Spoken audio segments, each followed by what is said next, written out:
Good morning friends, কেমন আছো তোমরা সবাই? আশা করি খুব ভালো আছো, আর আমিও কিন্তু খুব ভালো আছি। আজকে হচ্ছে নীল পুজো। তো তোমরা কারা কারা সবাই উপোস করেছো? আমিও কিন্তু উপোস করেছি, প্রত্যেক বছরই করি একটু। যাই হোক, তো এখন বেজে গেছে প্রায় হচ্ছে 9:30, আর আমি এখন থেকে আজকে ব্লগটা শুরু করছি। সারাদিন কি করি না করি দেখতে থাকো তোমরা। আর নীল পুজোর উপোস করেছি, গঙ্গায় যাব পুজো দিতে। তো তোমরা চলো সব দেখতে থাকো। বন্ধুরা, এই যে বাবু তো পরীক্ষা দিতে চলে গেছে, আর আমি মা বসে আছি। যেহেতু উপোস করেছি বলে বেশি একটা রান্নাবান্নারও চাপ নেই। মা ওরা ভাত খাবে, আমি তো আর খাবো না, ওর জন্য বেশি অতটা কাজেরও চাপ নেই, পার্লারও খুলিনি। তো তোমাদের দাদাভাই গেছে অরিত্রকে পরীক্ষা দিতে নিয়ে।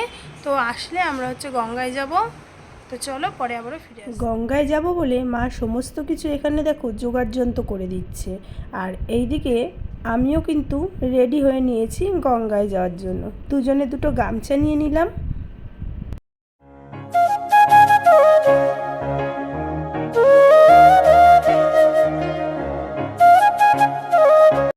গঙ্গায় ঢোকার মুখে রাস্তায় দেখো এতটা পরিমাণে ভিড়, কি বলবো তোমাদের। আর এদিকে আমি দাঁড়িয়ে আছি, তোমাদের দাদাভাই গেছে গাড়ি পার্কিং করতে। আর এইদিকে দেখো মন্দিরের ভেতরেও কিন্তু প্রচণ্ড পরিমাণে ভিড় ছিল। তো যেহেতু গঙ্গায় স্নান করতে যাব, তার জন্য আগে হচ্ছে গঙ্গাকে আমতেল দিতে হবে। তো এতটা পরিমাণে ভিড় ওই পাশে, তোমাদের কি বলবো বন্ধুরা, তোমরা দেখতেই পাচ্ছ।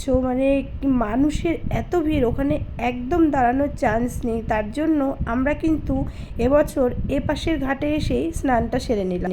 আর এদিকের ঘাটে কিন্তু প্রচণ্ড ডিপ ছিল, তাই কোনো রকম করে গঙ্গাকে পুজোটা দিয়েই আমি কিন্তু উঠে আসলাম।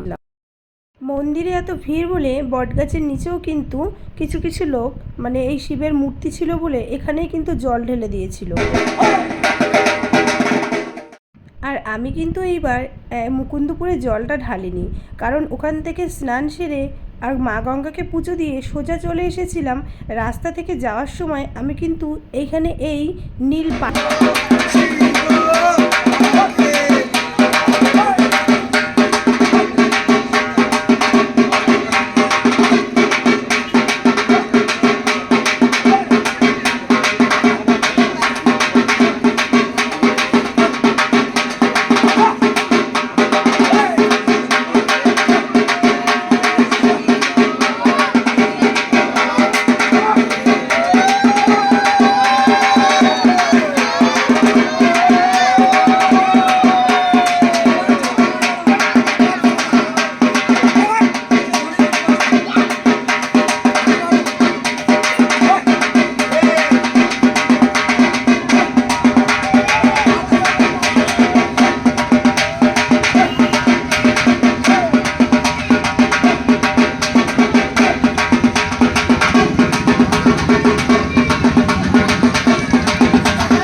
ওখান থেকে একবারে পুজো সেরে আমি কিন্তু বাড়ির দিকে আসার সময় এখান থেকে একটুখানি আখের রসও খেয়ে নিলাম, যেহেতু গলাটা খুব শুকিয়ে গেছিল।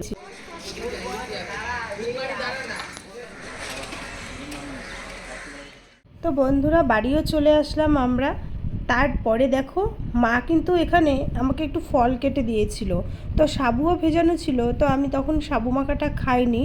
আমি হচ্ছে একটু শসা, একটু আঙুর ফল, তো এটা নিয়েই বসেছি। এখন বন্ধুরা, এখন সন্ধ্যা হয়ে গেছে, আর আমি নীলের বাতি জ্বালাতে যাব আমাদের এখানে কালীবাড়িতে। তো আমি এই যে রেডি হয়ে নিয়েছি, তো চলো। এই উপোসটা নাকি সন্তানের মায়েরাই কিন্তু এই উপোসটা করে বেশি।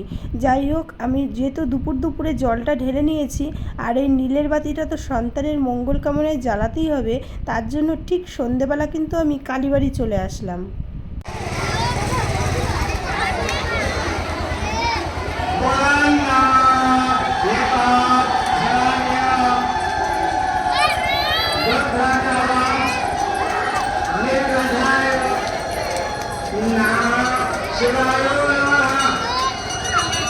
নিচে দাও, মোমবাতিরাই নিচে দিয়ে দাও একদম।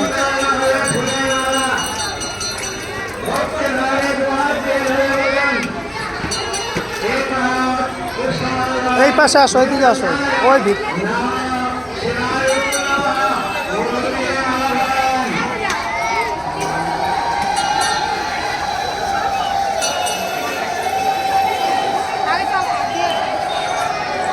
মোমটা নিচে দিয়ে দাও।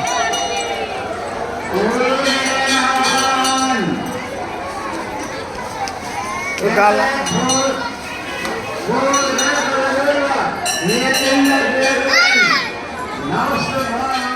তো আমার কিন্তু সন্ধেবেলা ঠিক সন্ধে ঘোর 6টা বাজে, তখন কিন্তু আমি এসে নীলের বাতিটা জ্বালিয়ে দিলাম। তারপরে দেখো একটু বাজারের মধ্যে চলে গেছিলাম, একটু চপ নিলাম, আমার জন্য না, বাড়িতে মা বাবুর জন্য। তারপর চলে আসলাম তোমাদের দাদাভাইয়ের সাথে একটু রানাঘাটে, সেরকম কিছু কেনাকাটা না, জাস্ট একটু ঘুরু করতে। তো একটু মলে ঢুকে পড়লাম। তো মলে সেরকম জিনিস আমাদের পছন্দ হয়নি, তাই একটু পুরো বাজারটা আমরা একটু রানাঘাটটা ঘুরে তো বাড়ি চলে আসলাম। বন্ধুরা, বাড়ি আসার পরে আমি যেহেতু সারাদিনে সেই ফল খেয়ে কাটিয়েছি, তাই একটু সাবু মাখা খেয়ে নিলাম। যাই হোক, আজকের ভিডিওটা তো তোমরা পুরো দেখতেই পেলে। কেমন লাগলো? ভালো লাগলে লাইক কমেন্ট শেয়ার করো আর চ্যানেলটি সাবস্ক্রাইব করো। টাটা।